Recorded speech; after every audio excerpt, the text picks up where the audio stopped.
Welcome, everyone, to another BRAP rant. I wasn't really planning on ranting today. I have a lot on my plate this afternoon. This probably will not be a long rant. Maybe Game Logic joins me. He mentioned he might hop on.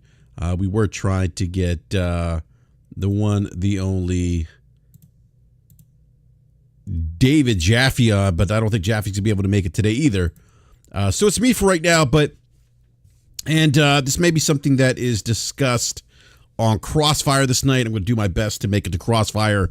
Not sure if I can make it have baseball this afternoon or within actually next hour and a half I have baseball, so coming up. But I do want to welcome everyone back to another BRAP. Thank you, everyone, for joining this very impromptu rant. And please do me a favor, hit that like button if you haven't done so already. Helps out the channel, helps people find the channel. And more importantly, if you haven't done so already, please subscribe, hit the bell notification so you're alerted when we go live, and give me a follow. Give me a follow on Twitter or X, whatever it's called these days, at BRAP_podcast. All right, so I did talk about Assassin's Creed yesterday, and I briefly talked about it probably for, I don't know, maybe 15 minutes or so, but wanted to talk a bit more about Assassin's Creed Shadows and people labeling it as a woke game, and Ubisoft is woke, and they've bent the knee to wokeness. So I'm very, very, very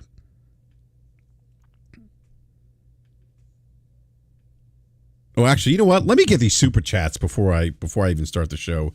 By the way, Logic has just joined us as well. What's going on, Logic? Right. I'm good, man. How are you? Doing well, man. Doing well. Let me grab these super chats here.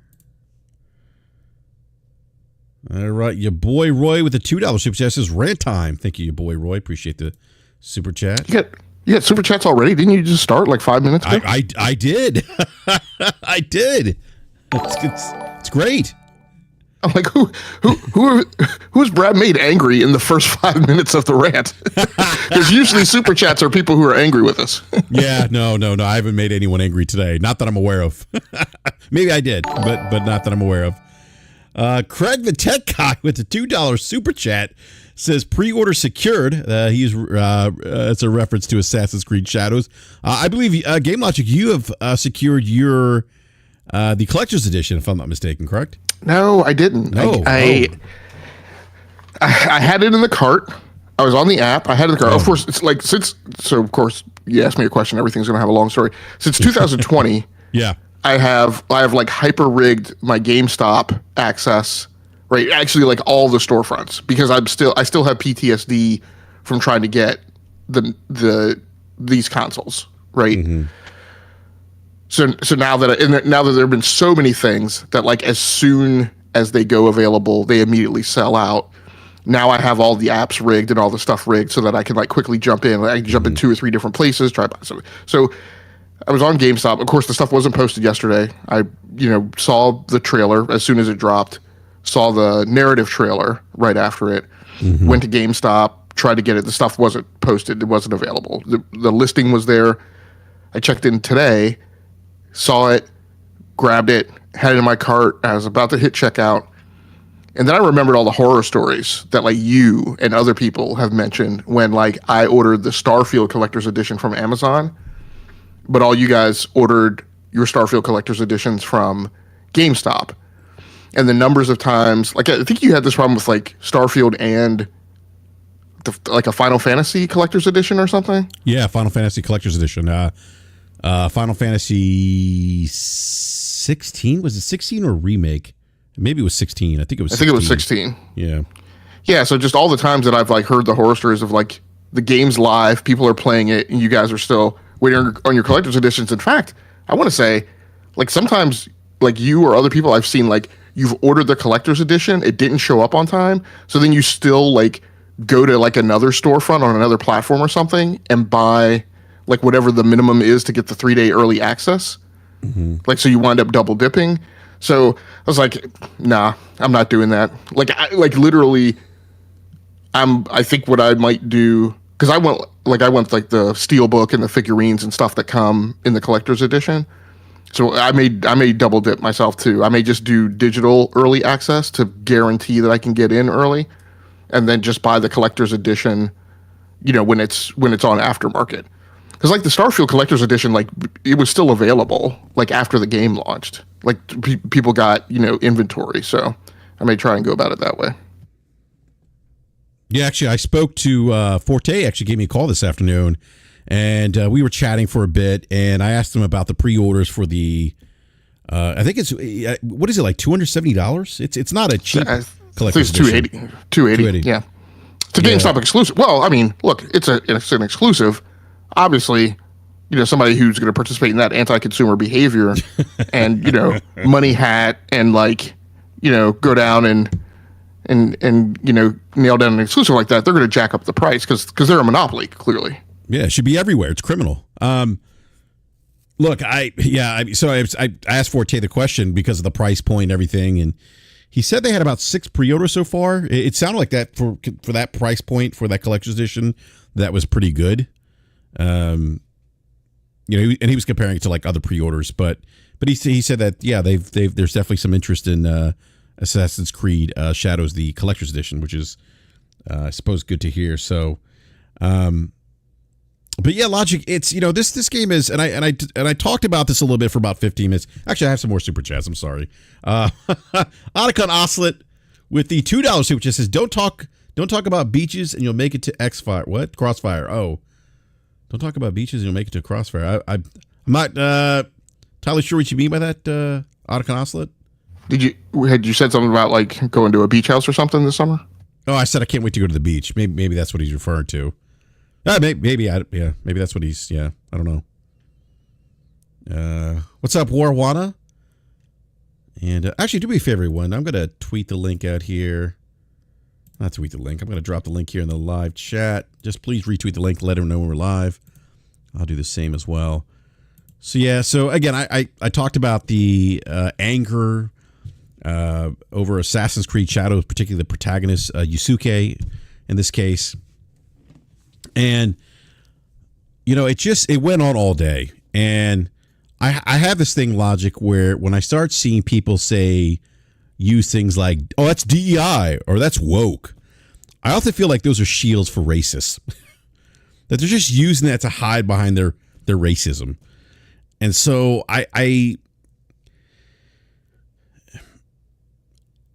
don't try to. You know what? I'm going to assume that they're racist. I'm trying to be political about it, but that's just how I feel. When I hear that, I just feel like those are just racist dog whistles. Oh, it's DEI, it's this, it's that, it's wokeness, And I have to feel like that the anti-woke movement is a way to be dismissive of racial injustices, DEI, and I feel like we're seeing some of that with the announcement of Assassin's Creed Shadows.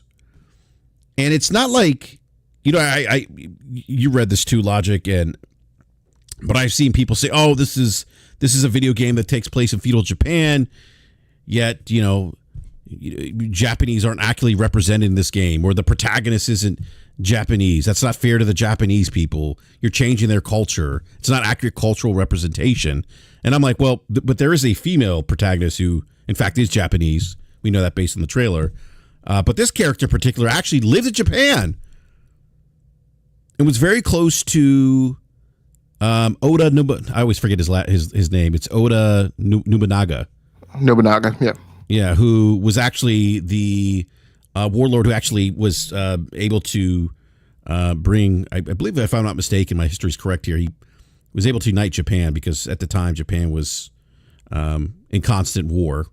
And that's actually part of the show Shogun's actually based on Nobunaga and his quest to unite Japan. It's a historical fiction there, but anyhow, but this is a work, a video game that is, as we talked about earlier today, historical fiction, and I just don't understand how people are not grasping that concept of historical fiction. It's not completely out of place. That Yasuke's actually been used in other video games. Is actually someone that you fight in Neo. I think it's Neo 1. and also featured in Samurai Warriors 5, and also has an anime on Netflix, and has been used in other instances. And so this thing isn't totally out of left field, and people are treating it like it's totally out of left field. Like, how dare they do this?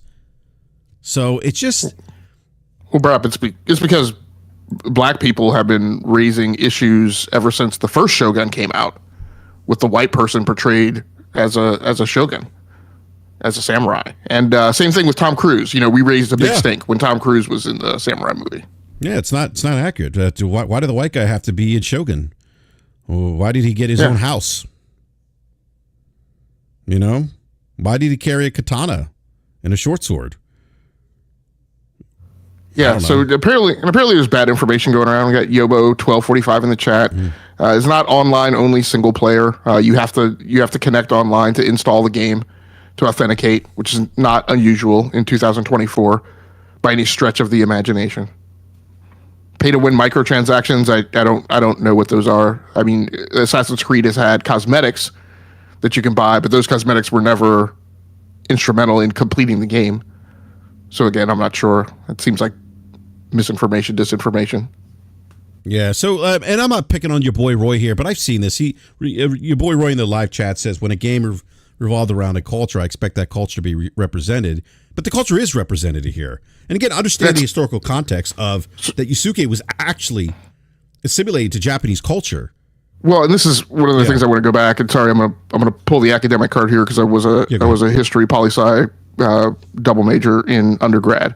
So one of the key elements of the Japanese culture, and a lot of Asian cultures actually, is how close they were to Western influences and Western arrivals, and how despite that, and despite the difficulty that was encountered in trying to build a bridge into those countries, into those cultures, that there were some seams that were open, there were very skinny avenues that were opened to have that on treat. And Yasuke's presence, right, is an example of that in Japan, that someone was able to enter into such a closed society and find a way to actually integrate with it and participate in it. That is a thing that I think is thematic to the Japanese culture and is representative in a few key cases. By the same token, things like Marco Polo, right, are also similar in that vein. Like I said, if someone else had, my belief, as BRAP is saying, is if some other culture or race had been portrayed as participating in Japanese culture and society, quite frankly, regardless of whether or not that was an actual historical figure, I don't know that there would be the outrage. The other point is, like I just said, the person was an actual historical figure, right? Actually existed. We have documentation as such. Now, a lot of the reaches that I see about, yes, he existed, but they're taking literary license with it. I'm like, again, it's a video game. Our records of ancient histories are, as good as they can get, probably with some mistakes, probably based highly on interpretation, right? Schrodinger's cat with regards to history. But like, I don't think that makes it out and out right, like a game to be disregarded or to have the volume of outrage that it has over DEI and SBI. There are so many things that are being said in gaming this year, 2024, right? We're going to have to come up with a label for this year. There are just key elements in gaming that are being said for the first time ever, or at least with much greater volume than they've ever been. All of a sudden this year, exclusives are bad. I don't remember ever hearing that in the 50 years, right, of the gaming industry. The problem is AAA games. Don't ever remember hearing that. And this DEI, SBI, forced inclusion is also a wackadoodle conspiracy theory, coming out of, I don't know, people packing guns in Minnesota or whatever the case is. Like, again, it's not as if this is the only game on the market. There are tons of games. And quite frankly, in fact, there are way too many games. This is another conversation that we've been having this year. If you don't like it and you don't like this rendition of Assassin's Creed, go play something else. It's very simple. Yeah, well, that was kind of my point this week. Like, if you feel like it isn't an accurate representation, a portrayal of Japanese culture, go play Ghost of Tsushima by the same freaking publisher. Go play Ghost of Tsushima. Go play Sekiro. No, sorry, not the same publisher. I was looking at a news article on Ghost of Tsushima. But again, unlike Ubisoft, PlayStation actually makes good games. But right. Whoa, hold on now. I said we're not having the nickel backing. No, but you're right. Like, if it bothers you that much, and this is the problem that I have, if it bothers you that much, I think you've often used this term, put on your big boy pants and go somewhere else. Go play in the other sandbox. I think I'm going to take up the Gaming Circle podcast banner and mantra, and just my answer to everybody's complaints this year is buy a PC. Like, if you're salty about Assassin's Creed, go buy a PC. You'll have access to the 14,000 games per year that get published to Steam. If you feel like there's some supply shortage on consoles that leave you with things that you can't play without skating by DEI, SBI. Yeah, but that's been a big narrative with the DEI. Oh, it's forced inclusion. Really? Well, you were in the meetings with the developers. You understand how the creative decisions that were made to arrive to that whatever protagonist they chose to represent. Like, you were there. You know that. And if it bothers you that much, there's plenty of other games you can play. Sekiro is a fantastic game, Abdi. I don't disagree with you.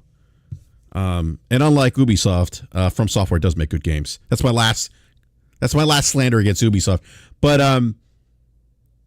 it's just, all the anger and vitriol, just like, again, I go back to this, just don't play it. Like, how does this impact you? How does this impact your enjoyment of video games? I don't understand that. And this is the point. The point is that the outrage, in actuality, the root cause, isn't people who are angry because something was taken away from them. They're angry because something was given to someone else. It's a great point. Yeah, it's like how dare they have representation in video games? Exactly. It's only us that can be represented in video games. And it's like, you do realize that the world isn't just, especially in the US, right? We're considered a melting pot. Like they are people that look different than you. You are not the general representation of humanity. I mean, there are people that, I mean, honestly, at Logic, it drives me nuts. It's one of the things that's that triggers me a bit, especially when I see people saying some really vile things. I saw someone say some really nasty racist stuff to Persona, to Stone. And I just don't understand that hatred and that vileness towards another human. Like, especially over video games. Like, this is supposed to be an entertainment medium. And I'm laughing because I was thinking about what you said today about the PP comment. I was literally, Logic, I read that. I was literally laughing out loud. Like, yeah, it's total little dick energy. Like, yeah. It's a clear lack of self-assurance and self-worth. Yeah. So let me so you bring up so do you think it's a matter of one's own personal insecurities about themselves? Yeah, absolutely. Yeah, I could see that. How they feel like they need to put down another culture, someone's background, because they don't feel good about themselves, and by doing that, it empowers them. Or their only thing that they can assert in terms of their own self-confidence is the color of their skin. Like I get it. If you're not intelligent, or maybe you have a substandard job, or you haven't accomplished the things in life that you want, or you're constantly getting jilted, rejected by women, or whatever is going on that causes you to have that problem with recognition of your own self-worth. Like, again, that's not my fault or my problem. Like get over it. Again, tons of video games being made every year with a white male homosexual protagonist. Go play those. Do you mean heterosexual? Oh, yeah, sorry. Yes. Once again, I'm distracted because I'm trying to look up a quote that I'm looking for. Sorry. Yeah, because if you said white homosexual, people will lose their minds too over that. Yeah, they probably will. They're making people gay. This is my quote, and again I'm gonna going to laser target this at where I think a lot of this volume is coming from in terms of it being Americans, right? Give me you and I have talked about this quote before. Give me your tired, your poor, your huddled masses yearning to breathe free, the wretched refuse of your teeming shore. Once again, right? Diversity, inclusiveness. Everyone who is in this country is an immigrant, right? This country was founded by immigrants. None of the people who founded the United States of America were people from this continent. So, like, again, being flipped out that there is some notion that within an entertainment, creative, artistic work, we want there's somebody who desires there to be representation or wants to do a study even of other sociological elements and portions of culture outside of their own. It seems like it's so weird to me that people seem to forget or not consider that. Let's just take a writer. Let's take the narrative director of Assassin's Creed, right? Who, as far as I can tell, is a white female. I assume that she's American. I couldn't detect a French accent, but maybe I missed it. So you're writing a story and you want to explore a topic. You can go about that a few different ways. You can write about you and your culture and how you grew up. You can base that entirely around your own experience. Or across a career of writing a bunch of different stuff, at some point, you may want to write about cultures that are not your own. You may want to go study. You look at Pentiment, and you look at the videos that talked about the creative effort behind Pentiment. And you listen to how those guys who worked it as like a side project at Obsidian, they weren't even authorized to go do this when they started. But they talked about all of the college professors and historians and people that they talked to find out elements of this culture in this historical period and things that they didn't know. That is part of the interesting factor in working on a creative work. And that also probably blends into some of the causality of some of the creative works that we're seeing now.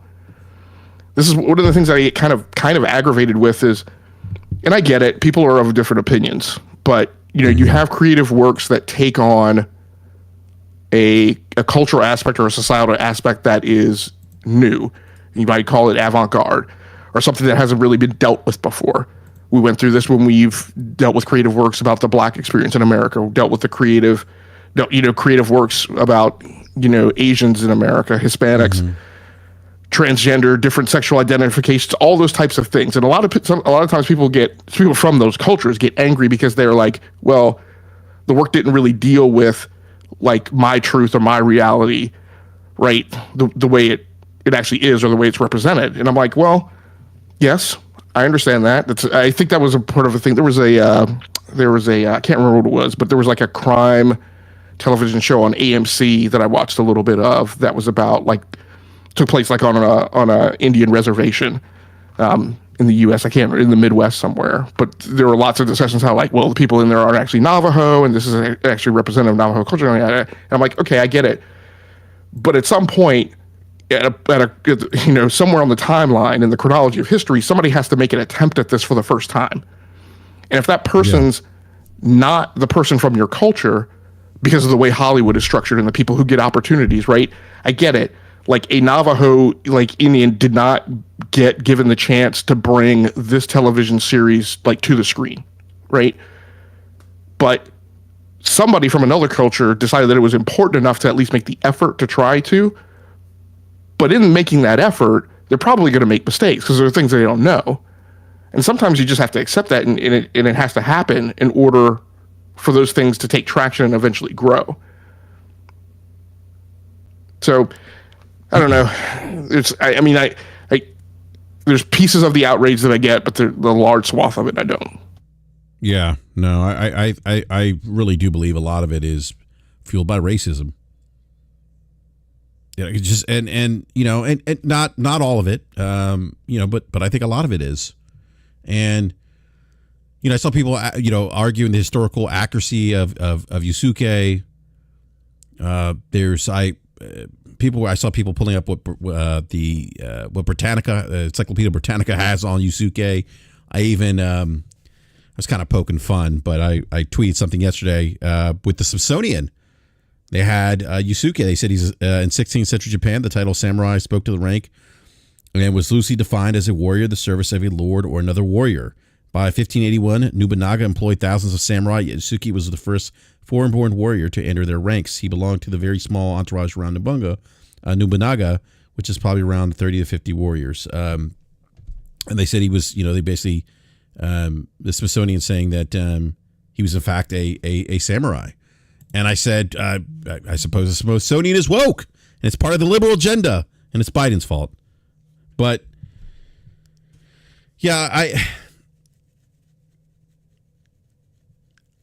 I do think it's unfortunate, Logic, that there's so much vitriol and hate around video games. I mean, this is we talk about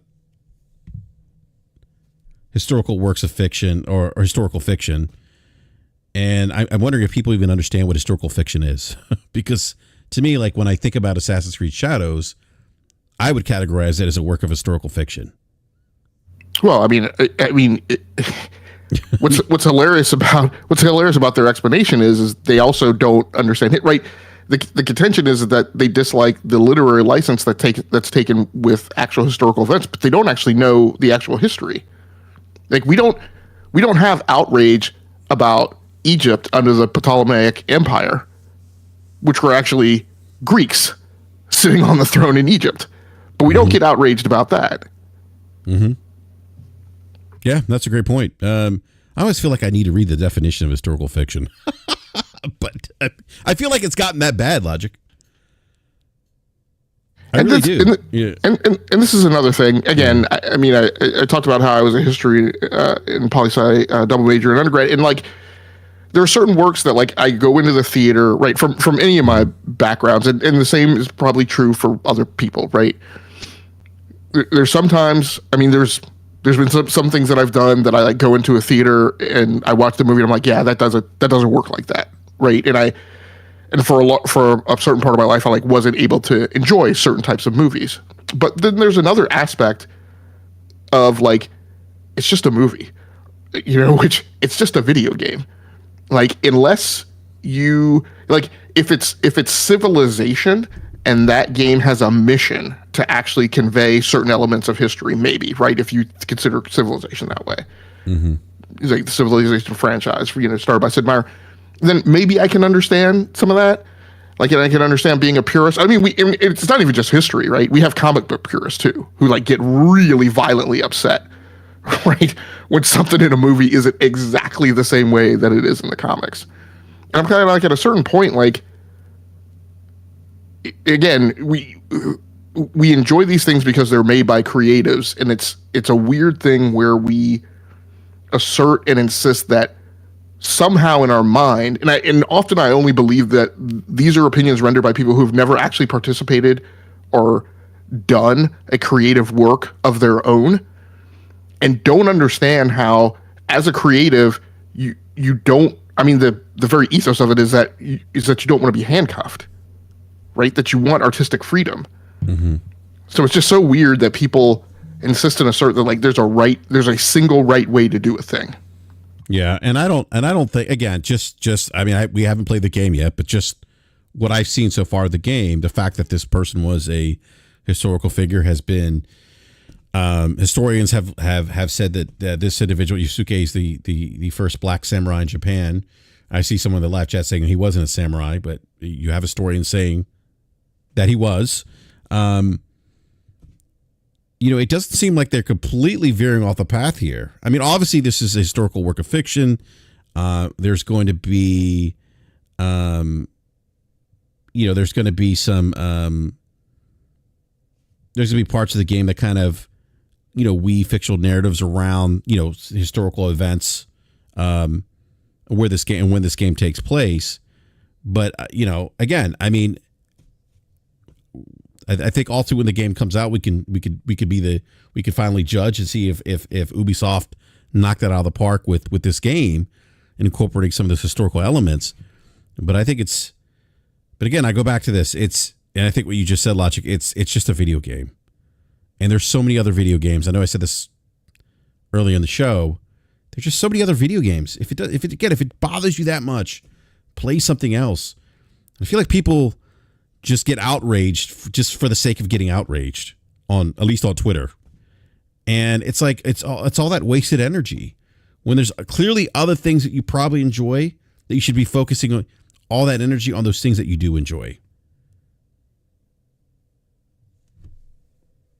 But I get the sense, Logic, that as we start seeing more diversity with protagonists in video games, we're going to see even more anger. We're going to see more people. We're going to see people complaining more about forced representation, DEI. I always call them Sweet Baby Ray, but it's Sweet Baby Inc. Yeah, and then the people who try and say, "Well, how are you just assuming that it's racist, or how are you asserting that it's racist, or, I'm not racist, blah blah blah." I'm like, why would someone think that? Because there were people who were mad that Rue was black in the first Hunger Games. There are people who are mad that Zendaya is Chani in Dune. There are people that are mad that black people are in the Lord of the Rings TV show. I'm like, nowhere is it written that any of these characters are a certain color. Right? So why are you being lumped into the same group as the other people who behaved the same way? There's your answer. Because you're behaving the same way. That all of a sudden, out of all of the video games that come out every single year, all of a sudden there's a huge amount of outrage that there's a black person in an Assassin's Creed game. Right? Yeah. Totally disregarding all of the literary license that's taken with all of just to Steam, there's 14,000 games published per year. Well, the other thing too, like you talk about like why we say that these people are in fact are racist. Like, to your point, like you're getting angry over the color of the skin of the protagonist. To your point, right. Like that's it. Like you're upset because the protagonist is black, or because the protagonist is a woman, or the protagonist is Latino. No one's asked the question or had a conversation. Does the person not act like a samurai? Does the person not abide by the samurai ethos? Is like those to me are more fundamental questions that would be associated with like the feeling of whether he's a samurai or not, than the color of the person's skin. And I honestly, Logic, I was waiting for them to be upset that there's a female protagonist too. I don't know if you've seen any of that. I haven't seen any of that. Are they upset about it? Oh, I haven't seen that. They are. My evidence for the fact that they are is when people come through and they say, this is a story about Japan that doesn't have a Japanese lead character. And I'm like, no, it does. It has a female lead, right? But you guys are so outraged about the black lead, half lead, right, that you refuse to actually acknowledge the existence of the female Japanese character that's in the game. And that's also probably, because now I'm going to make another leap of assumption, because she's female. Yeah. Yeah, it's a great point. I'm trying to keep up with the live chat here, make sure that people are being civil with one another. Well, and Mario, he said something, and I'm having to. So I don't know if Mario is making a genuine assertion or if he's in the camp that he doesn't like this. But he says if the game tanks, it will be. I think he's trying to say because of anything, but I'm sorry. What I was latching onto, this is the other problem I have with this thread of conversation that generally goes around, right, social circles, is the people who, a minority character is cast, someone of a different sexual orientation is cast as a lead, and what they say, and then when the thing is bad, they say, well, it's because, right? It's because a black person was cast as a lead. It's because they put Denzel right in a Western movie as the lead. It's because they made Denzel the Equalizer. And I'm not saying that those are bad movies, right? But I'm like, when a white person is cast and a thing is bad, it's just because it was bad writing. It's because the movie Right. it was bad writing, bad because the directing. movie sucked. Yeah. Right. I'm like, so why is it not just that when there's a minority in the lead? Well, a different Right. standard. Yeah. The thing, I mean, it would if a white person was cast, it would have been theoretically it would have been the same script, right? It would have been the same people running. It would be the same showrunners on a TV show. So, like, what's the difference in the formula? Well, we know what the difference is. Scott Free says, "Oh, some had issues with the woman ninja and AC Shadows as well." Yeah, that may be. I'm not saying it didn't happen. I didn't see that come across my timeline, but it doesn't surprise me. People did. Yeah, you know what's funny, Latch? You're right. Like, people skate by the fact that the other protagonist in this game is Japanese. It's just like, how do you guys miss that? Well, this is the part that I guess if I were going to get angry, makes me angry. There are some socially and historically, like, contextual things in the premise of the story that to me are super interesting. And Asian culture wasn't like my primary focus. Most of my focus was on history and post Cold War politics. So I took two courses. I took an ancient Japanese course and a ancient Chinese philosophical course. I think were the two main things I had in Asia. But it's super interesting that they're going to dive deep to show the contrasts behind ninjas versus samurais, and how that whole movement came to be out of the province of Iga, and how those cultures were just totally opposed. How samurais, basically the only way you could become a samurai was to be so designated, right? It was the equivalent of a nobility. It was the equivalent of peerage. Whereas ninjas were something that you could earn. It was more of a meritocracy. And so it's super interesting how this happening, right? We didn't really see Western civilizations turn that corner, in my opinion, until the 1900s, right? Until World War One.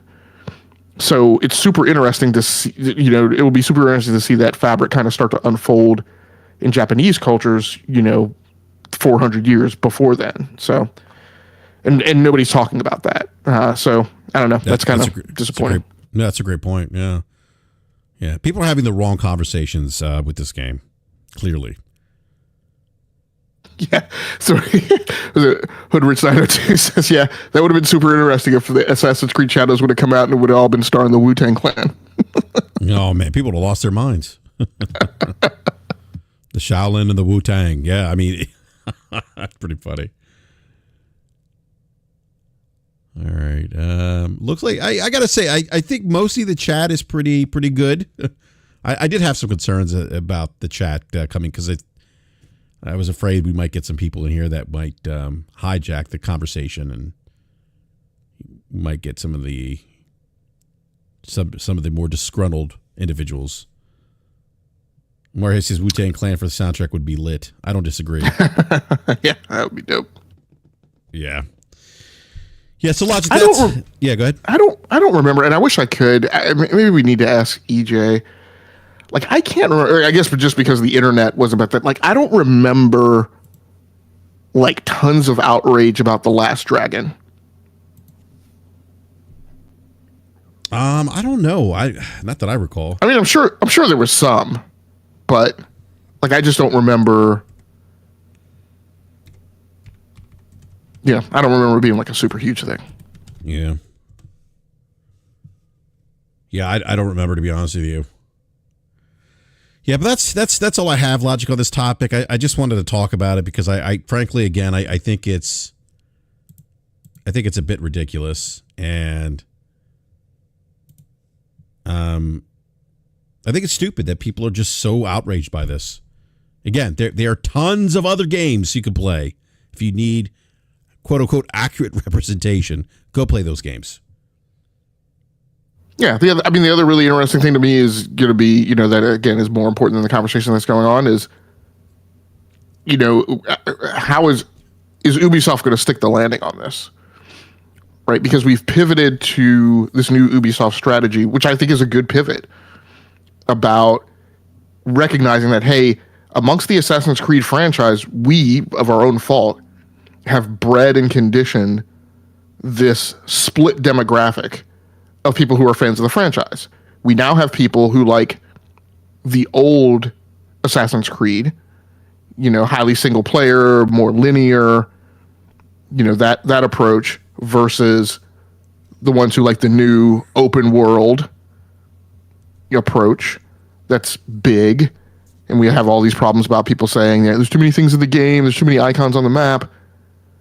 And so then we took the Assassin's Creed Mirage approach of last year to make a smaller game that felt like it was cutting more so in the direction of the old style of Assassin's Creed. And that seemed to do pretty well. Charted MPD, 2 months, I think it was on the charts? I think so, yeah. I prefer the more streamlined version of AC. I struggled with Odyssey and didn't really get into Valhalla. I was like, I don't want to dump 80, 90 hours into this game. Yeah, and for me, I like both, and that's the thing that's kind of the wonder to me of where we are now is now we have Ubisoft doing both, and I think that's fairly rare. Well, not entirely rare. EA did a little bit of this approach with Need for Speed for a while.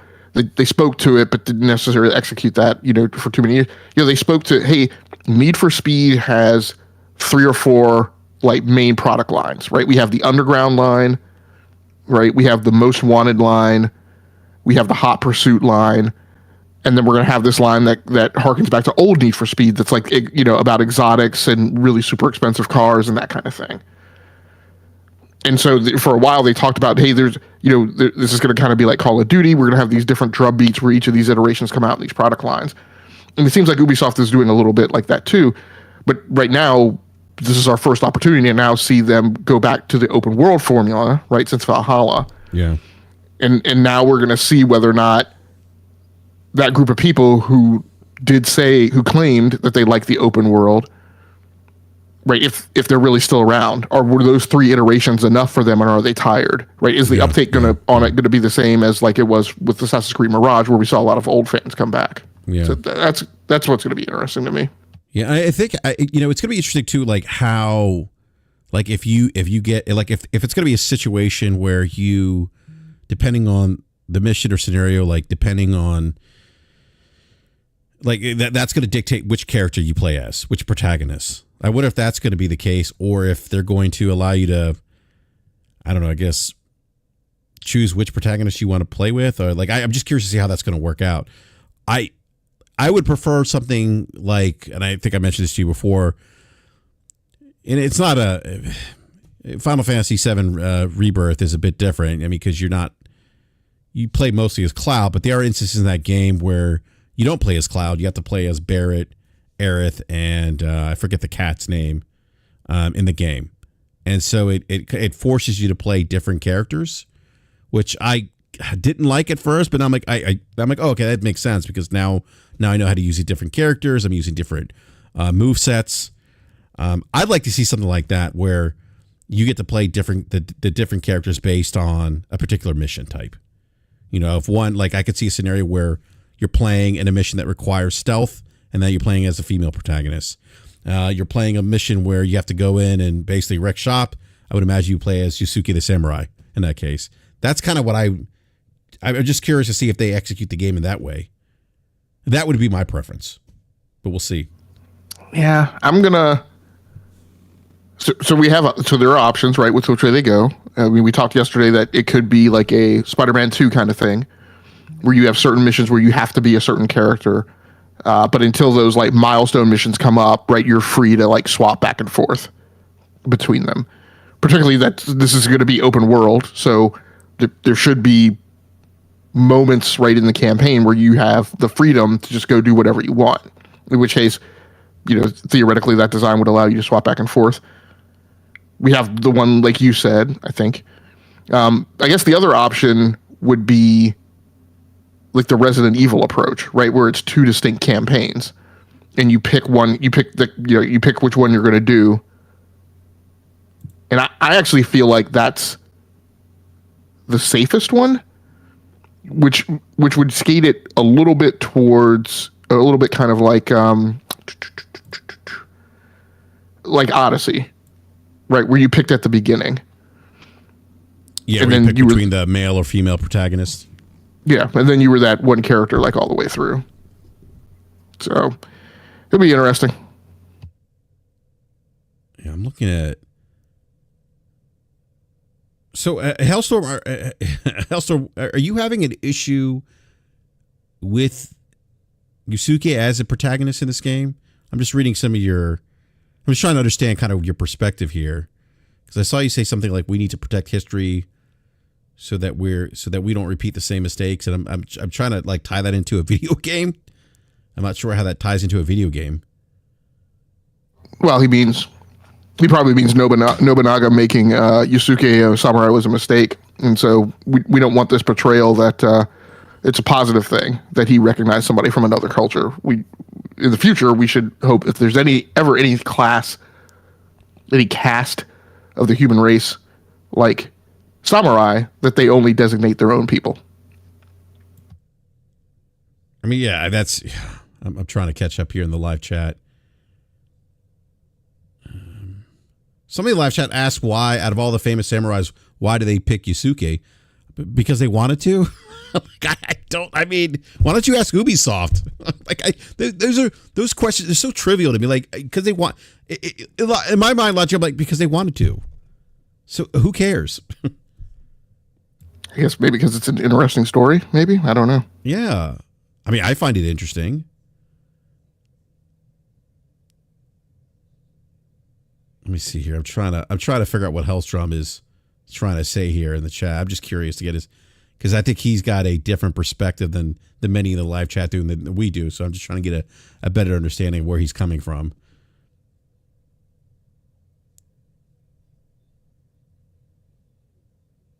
Yeah, like I don't. You were having a conversation, Hellstorm, with Brian East. Sorry if you don't care if history is erased, but some care about keeping history accurate so further generations won't doom to repeat it. What do you mean? What do you mean by that? Are you saying that somehow having Yasuke as a protagonist, as a black samurai, is erasing history? Or are you speaking to something else?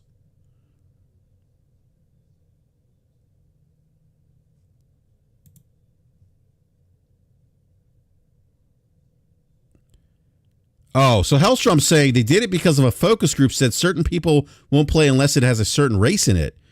Are you making that? Are you saying that this is why they picked Yasuke, Hellstrom? Is that what you're saying? That there was a focus group?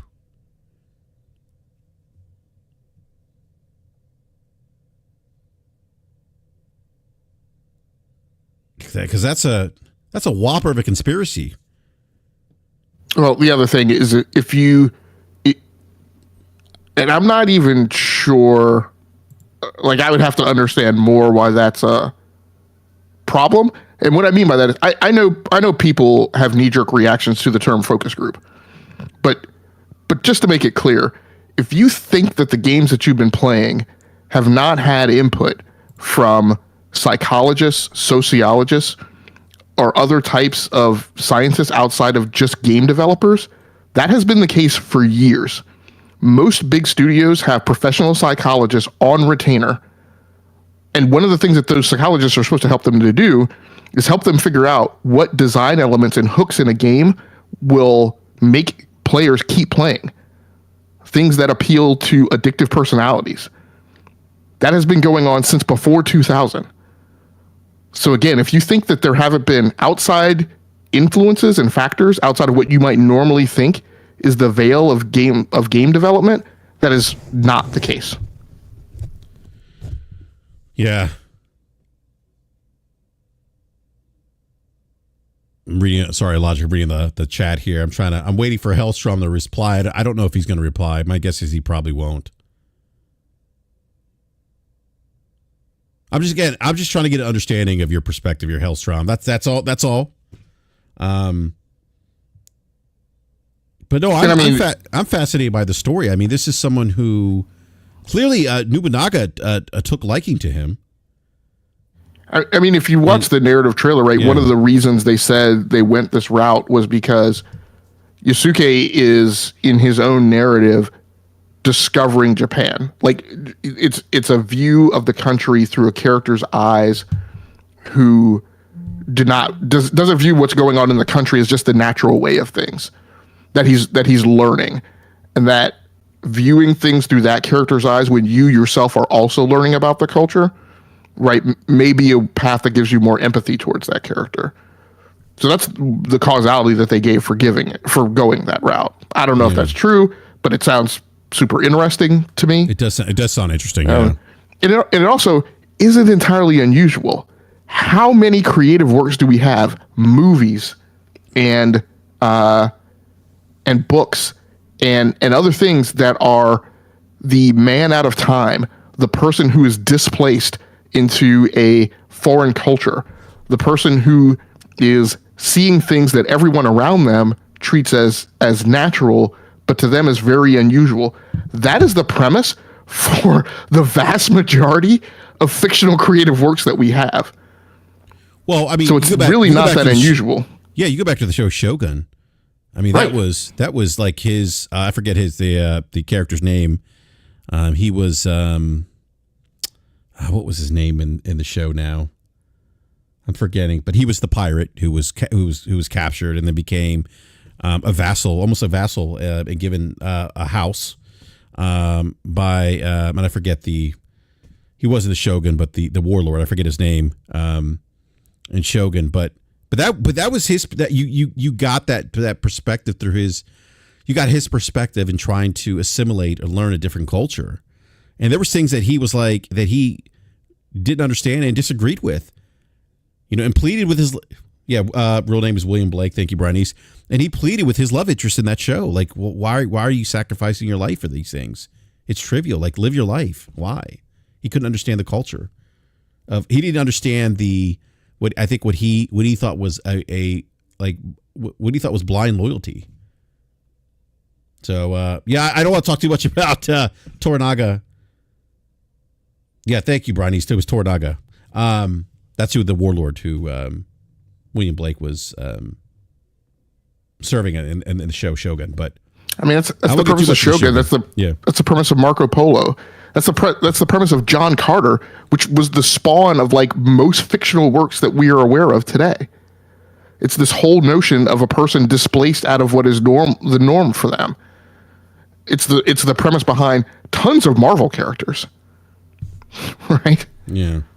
So Guardians of the Galaxy, Captain Marvel. Yeah. Like even Captain America, once he's displaced out of his normal time. Yeah. Right. Is him bringing that character makeup of an American in the 1940s who was all oriented around like back when things were kind of easy, where we knew who the bad guys were, and that person displaced into a time where it's not that easy anymore. Mm-hmm. Hoodrich said, "I played Marco Polo at a pool. I don't think it was historically accurate."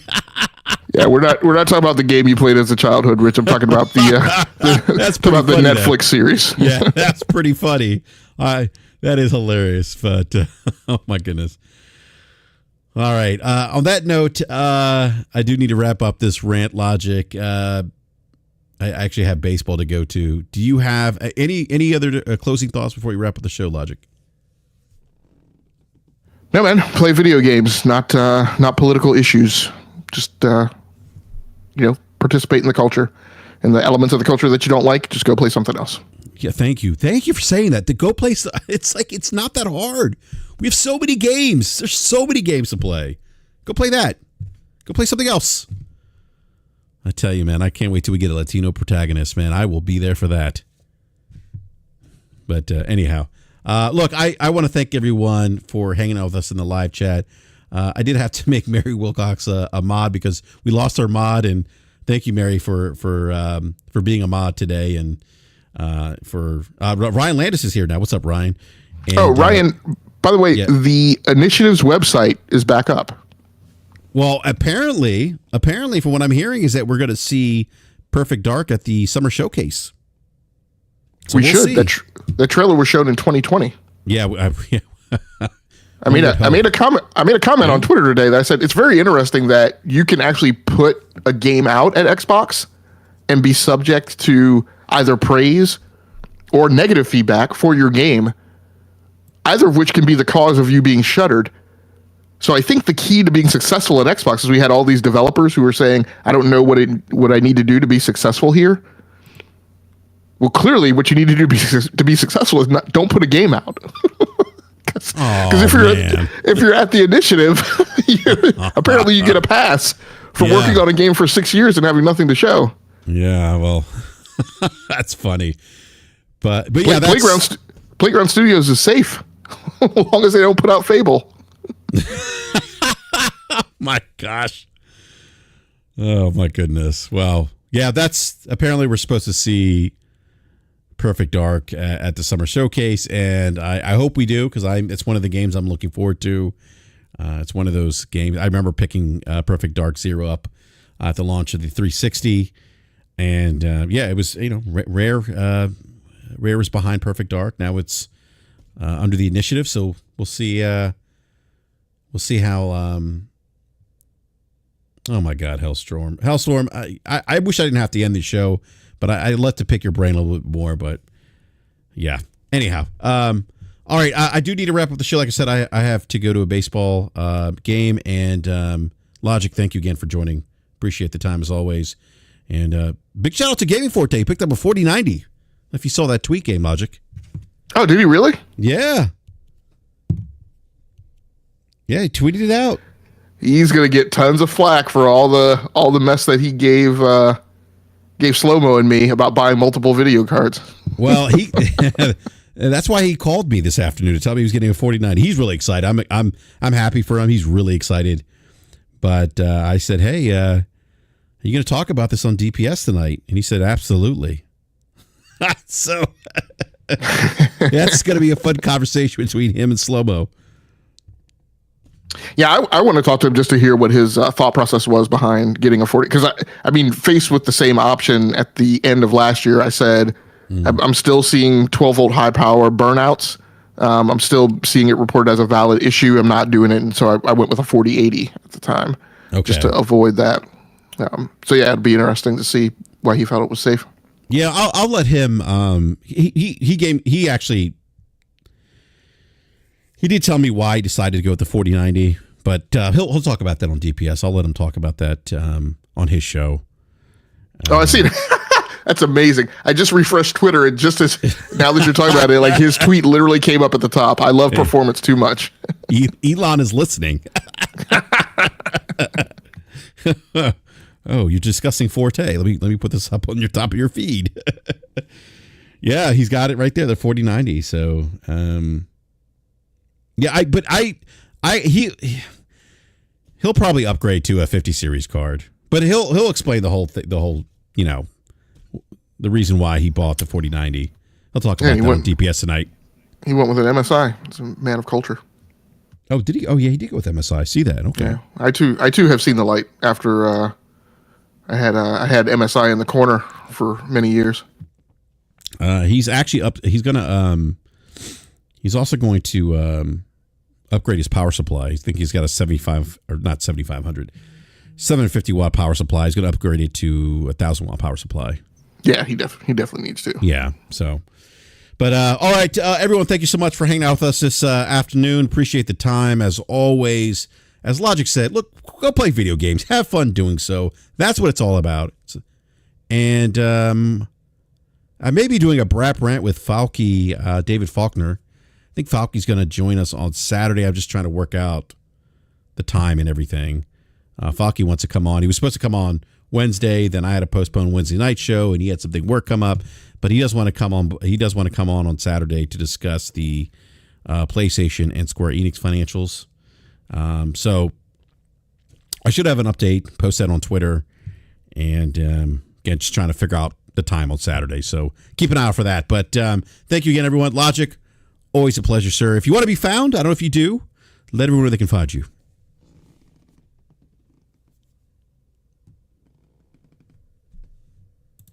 Did we lose Logic? Maybe we lost him. All right. Thank you again, everyone. We will catch you next time. Give me a follow at BRAP_podcast on Twitter or X. Please hit that like button if you haven't done so. Subscribe, hit the bell notification so you are alerted when we go live. We will catch you next time. Thanks again.